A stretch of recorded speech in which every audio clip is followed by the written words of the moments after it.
Rochester. Hey! There's nothing else to do. Only here.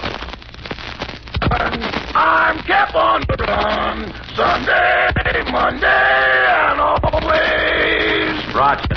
I have to clean the house. Am I a man or mouse? Sunday, Monday, or always. Rochester. Rochester! Stop singing. Start shaving me, will you? Come on, now. Give me a shave. Okay, boy. Wait a minute. You sure you've got everything ready? Yes, sir. It's all here. Hot water, towel, brush, shaving soap, razor, and smelling salt. Smelling salts? Yeah, I can't stand the sight of blood.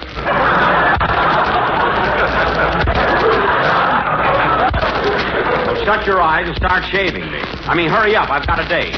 Okay. Wait till I get the cap off this new tube of shaving cream.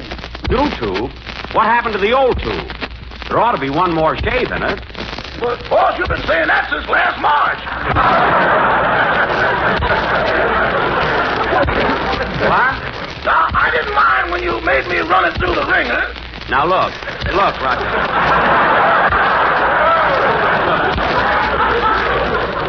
And I didn't mind when you asked Mr. Wilson to sit on it. Look, Rochester. Now, but when you made me take it down to the Union Station and lay it on the railroad track, that was going too far. Well, all right, Rochester. You can say it's empty. I'll take your word for it. Go ahead. You can open up that new tube. Okay. Do you want me to christen it with a bottle of champagne? No. Now go ahead and lather my face. Yes, sir. Look at that soap broom.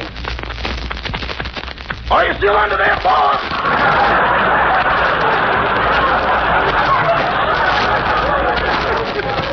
Yes, be careful with our razor. Okay. Now let's see. 2 ears, 1 nose, 1 chin. 2 ears, 1 nose, 1 chin. Rochester, what are you writing that down for? After I finish shaving you, I call a roll. What? And if there's anything missing, just call me Shaky. Now stop being funny. I told you I've got a date. I'm taking Miss Livingston to see Dunninger at the Shrine Auditorium. Dunninger? Yes, you know, the mind reader. So please get started with the shave. Yes. There's the door. Come in. Remember me? I'm Hiram Peabody, the insurance salesman. Oh, yes. Yes, come on in, Herman. Sit down, Mr. Peabody. You're next. Yes, you'll find some magazines on that couch. Sit down. Oh, I didn't come for a shave. No. I came over to tell you that while going through our files, we found a policy you took out when you was 22 years old. Oh, yes. What about it? Well, it's been gathering dividends all these years, and the money's lousing up our office.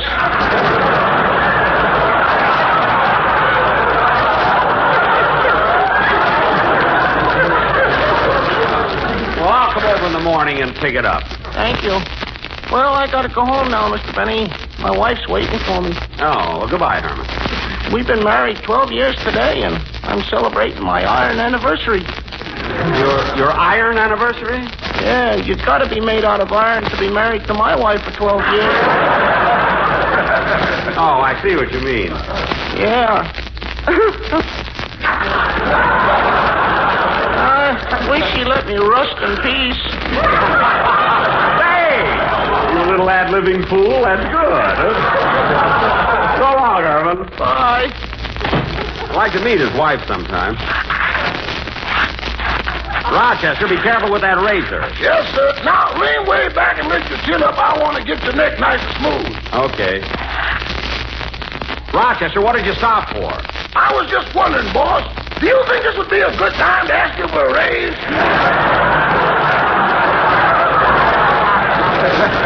No, it wouldn't, and wipe the soap off my face. Answer the phone, Rochester. Yes, sir.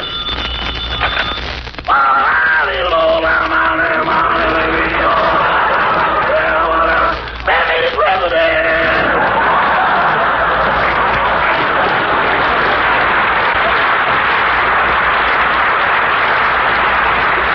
Rochester. Hello, Rochester. Look, I want to speak to Mr. Benny. Just a minute, Mr. Harris. Just for you, boss.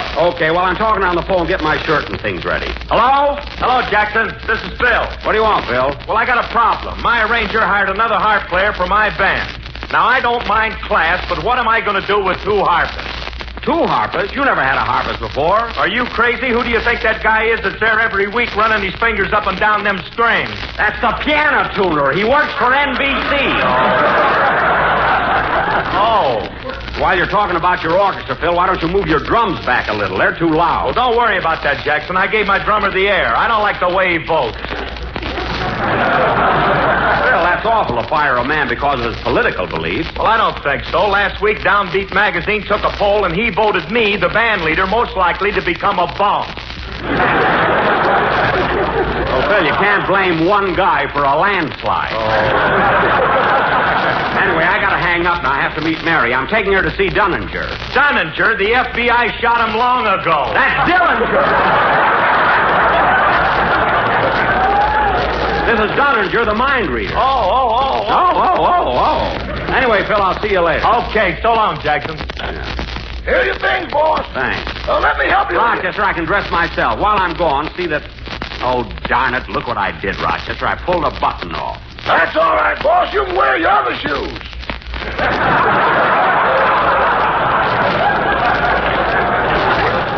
I don't like my other shoes. Well, if you ain't gonna wear them, you ought to nail the ice skates back on.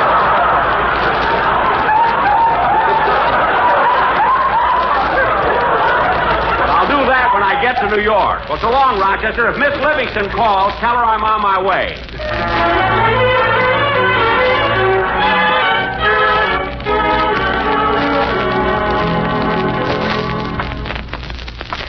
Gee, it's nice out. I'm glad I got my boots on. If I didn't walk over to Mary's house now and then, I wouldn't get any exercise at all. Yada-dee-da-dum, da-dee-da-dum, da-dee-da-dee-da-dum. Hello, Mr. Benny. Hello. Da-da-da-da-dum, da-dum. Gee, she turned around. Oh, well, that's the price of being a celebrity. Yada-dee-da-dum, da-dee-da-dum. How do you do, Mr. Benny? Hello. Yada-dee-da-dum. What do you know? She turned around, too. I'm sorry, Mr. Benny. I really didn't mean to stare. Oh, that's all right. Quite all right. I'm used to it. I wonder what it is that makes girls turn around and look at me. Your garter is dragging.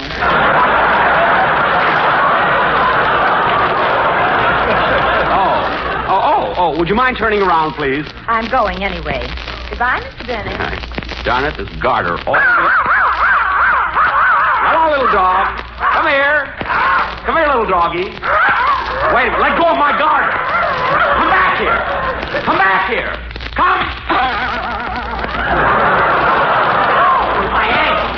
I better fix this garter before somebody... Whoop! Madam, that boy of yours isn't funny. For heaven's sake. Junior, put away your bean shooter and come on. Bean shooter.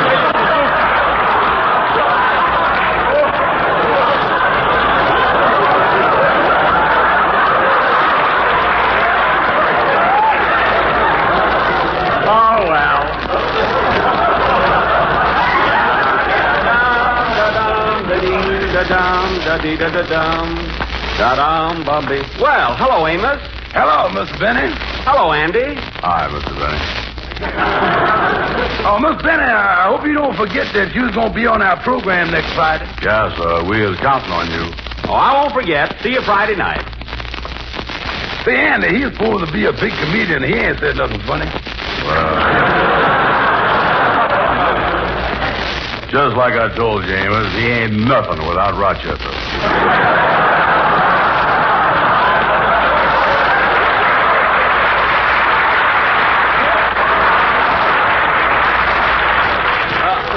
Were you boys talking to me? No. Oh, we didn't say nothing. Goodbye.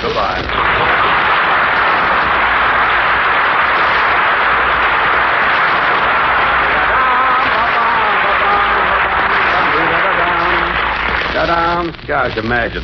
Amos and Andy have been on the air for 12 years as comedians. They didn't say anything funny. Oh, well, it'll be fun being on their show Friday. I'm going to take Rochester with me. Oh, hello, Jack. Oh, hello, Don. What are you doing here in front of the drugstore? Oh, just going in for a Coke. Good. I'll join you.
Livingston. Yes, Pauline? There's a gentleman here to see you. Oh, wouldn't you know it? Just when I have a date. What's his name? It's, oh, gee, I forgot. What does he look like? Well, he's tall and handsome. I wonder who that can be. He's got broad shoulders. Well. And his garter's dragging. Oh, for heaven's sake, I wonder what Jack's doing here so early.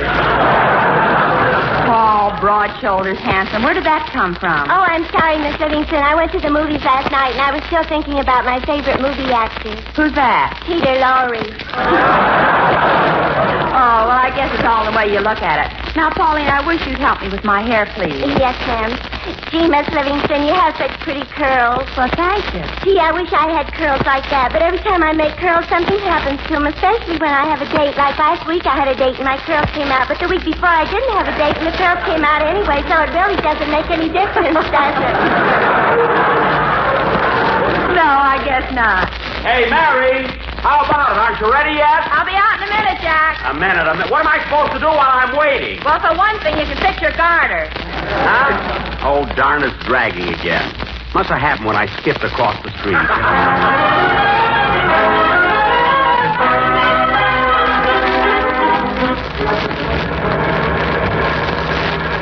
Mary, you turned that corner too sharp. Jack, this is my car, and I know how to drive it. Well, take it easy. Watch out for that man. Put your foot on the brake. Slow down. You're getting too close.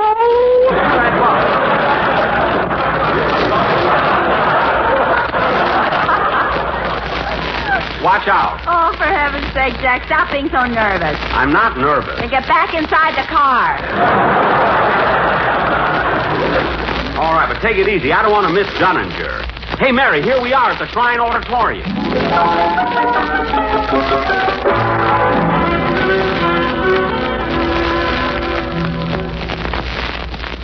The phone number that you are thinking about is Beachview 21749.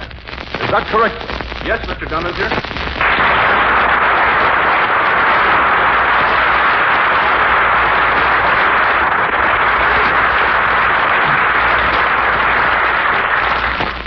Gosh, Jack, he's wonderful. He's read everybody's mind correctly so far. Yeah, but it must be some sort of a trick. See, I remember when I was in vaudeville, once I went out with a lady mind reader. It was all a phony. You mean she didn't read your mind? Of course not. Twice she slapped my face for the wrong reason.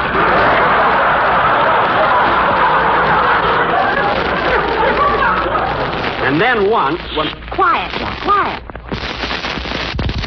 We get a spot from the lady in the third row, the left aisle seat. Her name is Mrs. Nussbaum. No.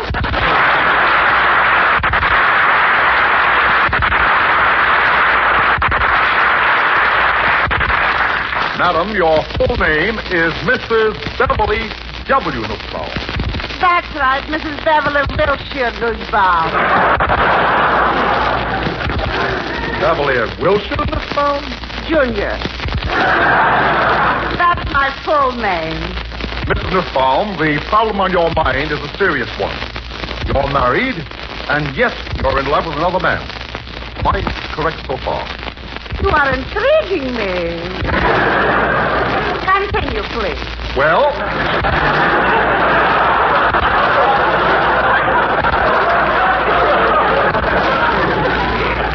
I must advise you that the man you're in love with is not you. You haven't a chance. I haven't? No. Charles Boyer is already married. Now he tells me. So what are you advising I should do, Mr. Dunninger? Or go back to your husband and forget Charles Boyer. Forgetting him I can't. Then Charles Boyer is saying, come with me.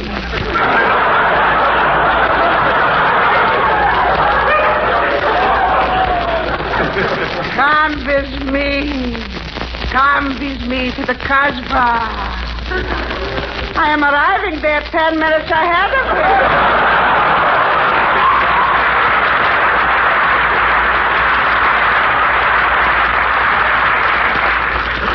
And when I saw him making love to Ingrid Bergman, I said to myself, If Boyer can be so wonderful with gaslight, imagine when he starts cooking with electricity.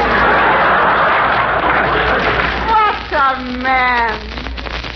Well, Mrs. Nussbaum, I advise you to forget about Boyer. Uh-huh. Maybe you could arrange for me Van Johnson? For him, I could go in. No, madam. My advice is for you to go back home to your husband. For this kind of advice, I'm paying money.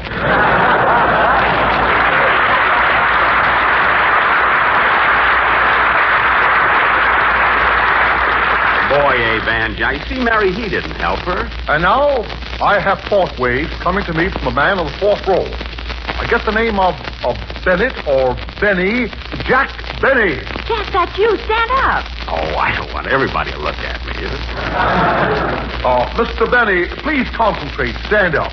Yes, Mr. Dunninger. Or Dunninger. Darn that Phil Harris. Mr. Benny, a thought comes to me that 2 weeks ago you lost a dollar bill. A dollar bill? Yes, sir. Yes, sir, I did. And the serial number on that dollar bill was K155134. Wait a minute, I don't seem to get the last three numbers. 518.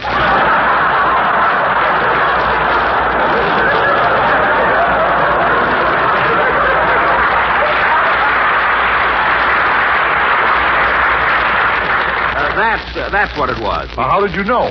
What do you think he reads at night? Mary, quiet. Now, Mr. Benny, you have another problem. You have a radio program and you're looking for a singer. Is that correct? Yes, sir. And I've looked everywhere. Well, Mr. Benny, I don't predict, but I do think I can help you out. Really? Well, let me concentrate.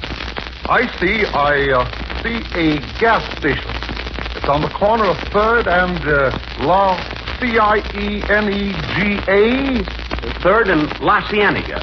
If you go to that gas station, you'll find there's a young man waiting there to fill your tank. Is a young gentleman with red hair. I get the name of Larry Stevens. Larry Stevens? Yes. The boy never sung professionally. He has been working in that gas station for several months, since he was honorably discharged from the Army Air Force. Gee. He is 21 years old, weighs 165 pounds, and is a graduate of Fairfax High School in Hollywood. Larry Stevens, huh? He has a very nice voice and sings all the time, even when he's working. He does? Yes, and now, Mr. Benny, the thought is fading away.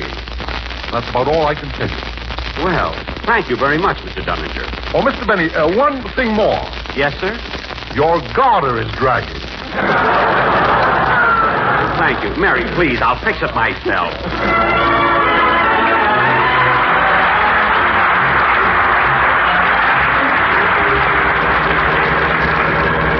Mary, why are you turning here? This isn't the way home. I'm going to 3rd and La Cienega to that gas station. Oh, Mary, are you falling for that stuff? How does Dunninger know? Well, what have we got to lose? Anyway, there's a gas station he was talking about, and I'm driving in. Oh, all right. This is so silly. Jack, look. Here comes the attendant, and just like Dunninger said, he's got red hair. Yeah. Oh, it's just a coincidence, that's all. Yes, ma'am? 4 gallons of gas, please. Yes, ma'am. Got red hair. So what? Dunninger. Sings while he works. Listen to that. Some voice. That's the gasoline pump. Anyway, you fall for anything. As soon as he puts the gas in, let's get out of here. I'll find you in the morning sun, and when the night is new, I'll be looking at the moon, but I'll be seeing you. Jack, did you hear that? Yeah. Well, I guess that'll show you whether... Quiet. Cathedral bells were tolling,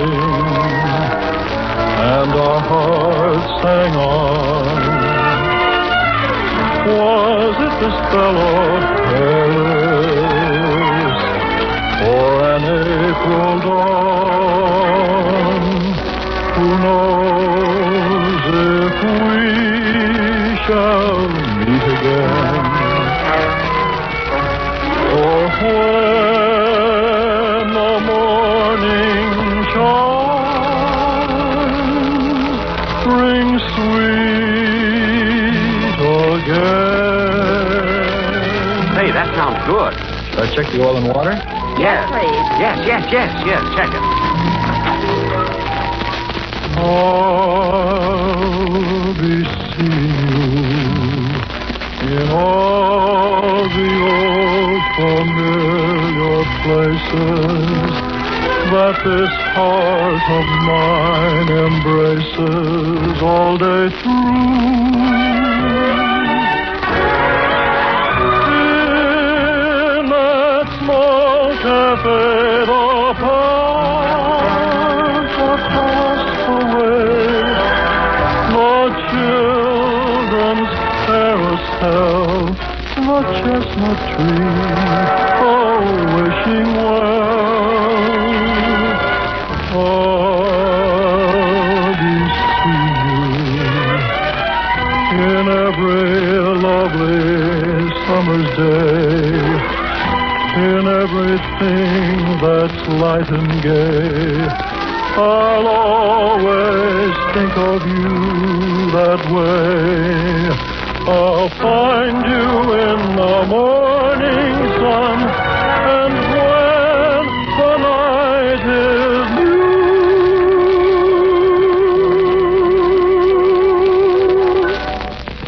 I'll be looking at the moon,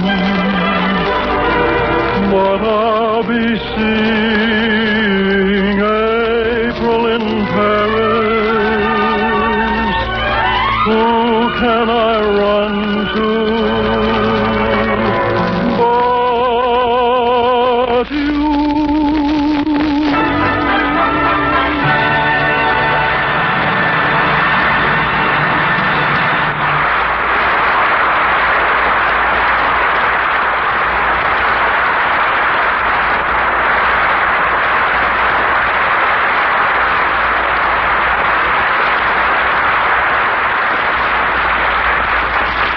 What do you know about that? Say, Mary, he's pretty good. Of course he's good. I'm going to tell him. Hey, Larry. Huh? Come here a minute, Larry. Well, how did you know my name? Oh, I know everything. Your full name is Larry Stevens. Gee. And not only that. Oh, brother. Quiet, Mary. You're 21 years old, and you graduated from Fairfax High School. Gosh. You were in the Army Air Force, and you weigh 165 pounds. 166. You had lunch.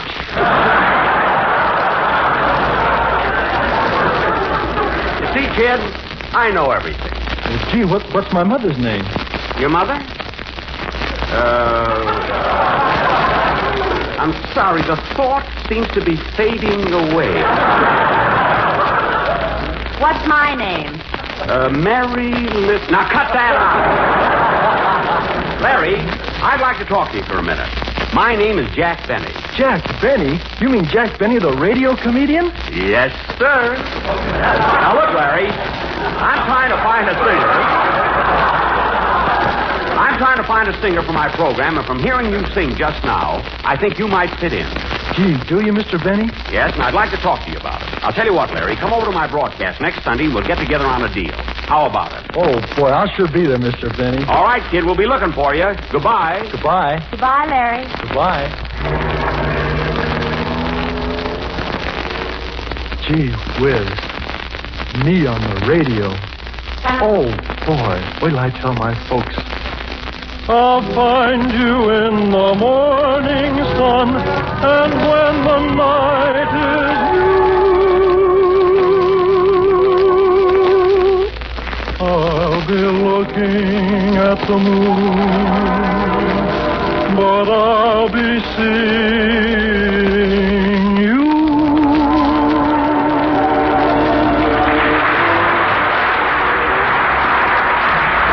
The Jack Benny Show was rebroadcast for the American Armed Forces and their allies. Now, in the time remaining, let's listen to Phil Harris and his orchestra. Okay, Phil?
And their eyes will pop. The wheels are yellow, the upholster is brown, the dashboard's genuine leather. With eyes and glass curtains, you can roll right down in case there's a change in the weather. Two bright side lights winking and blinking, ain't no finer rig, I'm a-thinking. You can keep your rig if you think that I would care to swap for that shiny little Surrey with the fringe on the top.